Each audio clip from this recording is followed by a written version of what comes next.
Dear students, मैं हूं आपका टीचर नवीद नूर। जैसे कि आप सबको पता है कि कोरोना वायरस की जो वबा है वो पूरी दुनिया में फैली हुई है, जिससे तमाम ज़िंदगी के शोबा-जात को मुश्किलात का सामना है। इसी तरह तालीम के शोबे को भी मुश्किलात का सामना है, लेकिन हमारा स्कूल बच्चों की तालीमी नुकसान को बचाने के लिए ऑनलाइन क्लासेस स्टार्ट कर रहा है, जिसके लिए मैं आपकी खिदमत में पेश हूँ।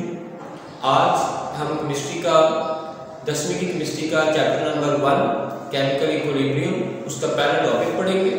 लेकिन उससे पहले आप हमारे चैनल को AMS साइंस स्कूल को सब्सक्राइब कर लें, लाइक कर लें और इसको शेयर भी कीजिएगा, ताकि आने वाली हर नई वीडियो आपको मिलती जाए।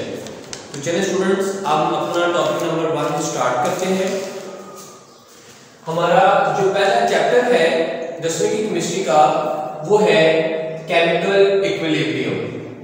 केमिकल इक्विलिब्रियम पूरे चैप्टर को आइडेंटिफाई करता है, लेकिन इसको समझने के लिए इसके हम पार्ट्स बनाते हैं कि केमिकल और इक्विलिब्रियम इनका मतलब क्या है, इससे हमें क्या चीज समझ आती है।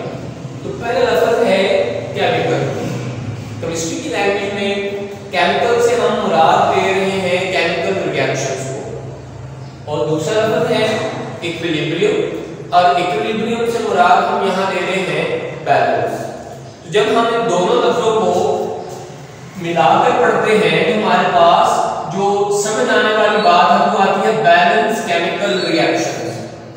बैलेंस केमिकल रिएक्शन से मुराद है कि ऐसे केमिकल रिएक्शंस जिसमें रिएक्टेंट्स और प्रोडक्ट्स के जो अज्जा हैं उनकी मिकदार जो है वो इक्वल हो। अब पूरे चैप्टर के अंदर हम यही जो है स्टडी करेंगे कि क्या जो केमिकल रिएक्शन हम लिख रहे हैं वो बैलेंस है कि नहीं है। अगर बैलेंस नहीं है तो उसको हमने कैसे बैलेंस करना है। अब केमिकल रिएक्शन को लिखने से पहले हमें इस चीज का भी पता होना चाहिए कि केमिकल रिएक्शन कितने हिस्सों पर मुश्तमिल होता है। तो chemical component of chemical reaction है कि कंपोनेंट ऑफ केमिकल रिएक्शन कितने होते हैं। तो स्टूडेंट्स, केमिकल रिएक्शन में जो कंपोनेंट होते हैं, पहला कंपोनेंट रिएक्टेंट होता है और दूसरा कंपोनेंट प्रोडक्ट होता है। रिएक्टेंट से मुराद वो अज्जा है जो केमिकल रिएक्शन में हिस्सा लेते हैं और कोई नई चीज बनाते हैं, और प्रोडक्ट से मुराद वो अज्जा होते हैं जो केमिकल रिएक्शन से हमें हासिल होते हैं। इसको आसान तरीके में समझने के लिए हम एग्जाम्पल का सहारा लेते हैं। एग्जाम्पल, मैं यहाँ पर पानी बना रहा हूँ, हाइड्रोजन और ऑक्सीजन जब आपस में मिलते हैं तो वो वाटर बनाएंगे, पानी बनाएंगे।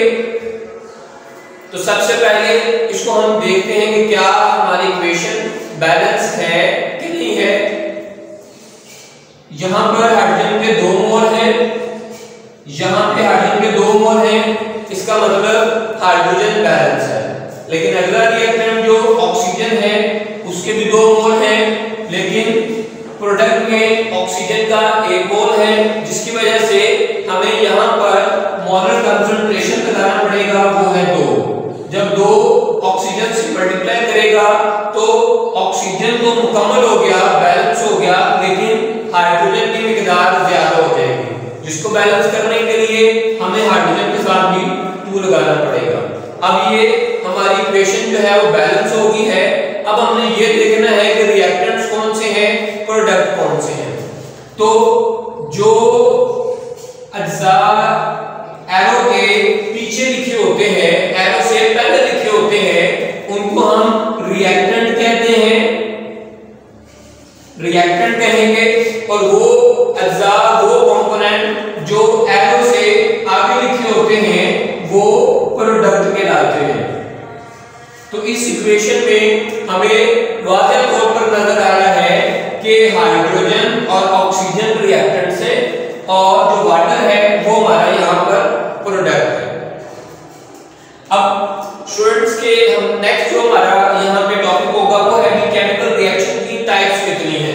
लिखा हुआ केमिकल रिएक्शन हमें कैसे पता किस टाइप से बिलोंग करता है उसको समझने के लिए देखें टाइप ऑफ केमिकल रिएक्शंस। तो टाइप ऑफ केमिकल रिएक्शन दो होती हैं, जिनमें पहला है फॉरवर्ड रिएक्शन और दूसरा है रिवर्स रिएक्शन।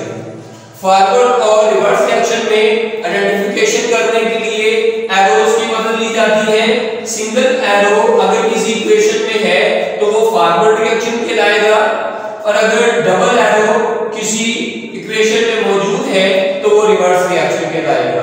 इसकी एग्जांपल भी हम समझते हैं। एग्जांपल, पानी बनाया है तो दोबारा हम वाटर की इक्वेशन को लिखेंगे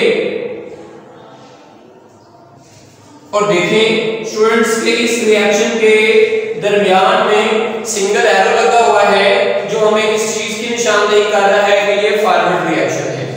अब रिवर्स रिएक्शन की एक एग्जांपल को समझते हैं। हाइड्रोजन जब रिएक्ट करता है आयोडीन से तो वो हाइड्रोजन आयोडाइड बनाता है, और इस रिएक्शन के दरमियान में स्टूडेंट्स आपको डबल एरो नजर आ रहा है, इसका मतलब ये रिवर्स रिएक्शन है। अब फॉरवर्ड और रिवर्स रिएक्शन में फर्क क्या होता है?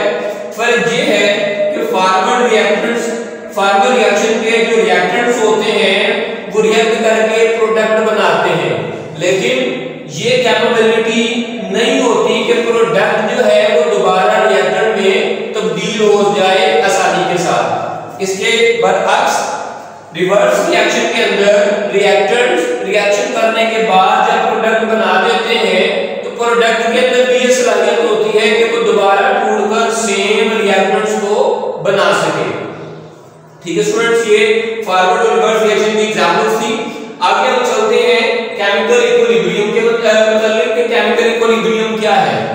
केमिकल इक्विलिब्रियम जैसा कि हमने उसके नाम से ये ड्राइव कर लिया था कि केमिकल इक्विलिब्रियम क्या होगा, उसका मतलब था बैलेंस केमिकल रिएक्शन, कि ऐसे केमिकल रिएक्शन जो बैलेंस होते हैं। अब इसकी प्रॉपर डेफिनेशन को स्टडी करते हैं कि ऐसा रिएक्शन जिसमें फॉरवर्ड और रिवर्स रिएक्शन का जो रेट है, रिएक्शन करने की जो स्पीड है वो इक्वल हो, लेकिन जो उसके रिएक्शन के मिक्सचर है उसके कांस्टेंट क्या होने चाहिए, बराबर होने चाहिए।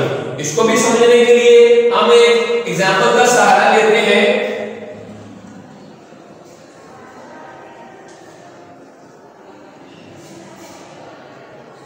कार्बन डाइऑक्साइड जब पानी से मिलती है तो वो कार्बोनिक एसिड बनाती है।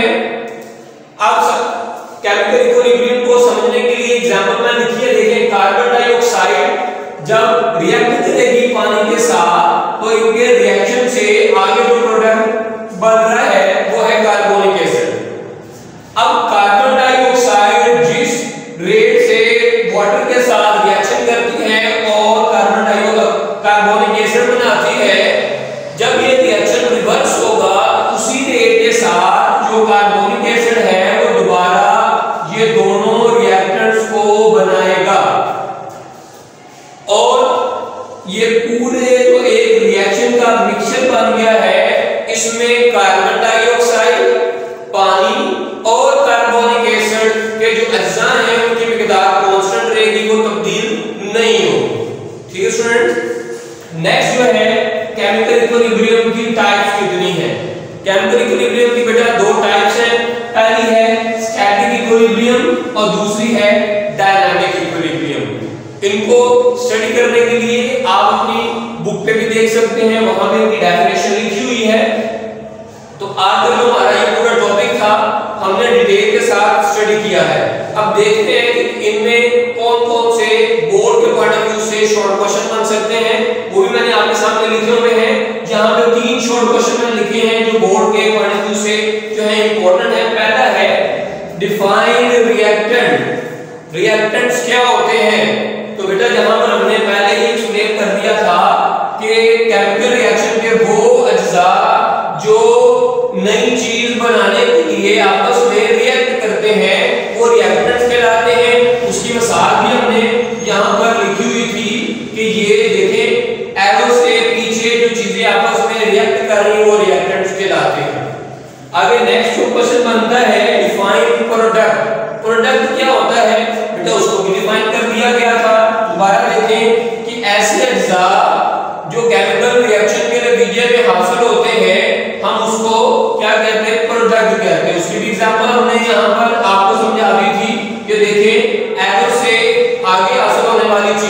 हमारा प्रोडक्ट कहलाती है। और थर्ड वन लास्ट हमारा क्वेश्चन यहाँ पर बोर्ड के पॉइंट ऑफ व्यू से बनता है वो है what is meant by dynamic equilibrium. Dynamic equilibrium किसे कहते हैं? ठीक है स्टूडेंट्स, ये 3 शॉर्ट क्वेश्चन थे जो बोर्ड के पॉइंट ऑफ व्यू से इस लेक्चर में अहम थे। उम्मीद है कि आपको ये लेक्चर अच्छा लगा होगा और आने वाले लेक्चर्स को भी आप इसी दिलजोई से देखेंगे। इसके लिए हमारे चैनल को दोबारा बता रहा हूँ, सब्सक्राइब कर लें और बेल आइकन को दबा दें ताकि हर नई आने वाली वीडियो का नोटिफिकेशन आपको मिलता जाए। अल्लाह।